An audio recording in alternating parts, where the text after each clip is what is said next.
Next game, dito sa ating chess. Parang dapat ilawan na rin natin to. Oo, dapat ilawan na rin natin para makita. Alright. Yung mga nasa loob po ng track, yung mga nasa loob po ng cone, labas na lang po, pasuyo sa loob po ng cone.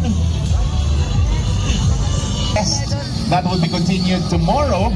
Siyempre, yung ating Dirt Fest naman, yung mga enduro cycles.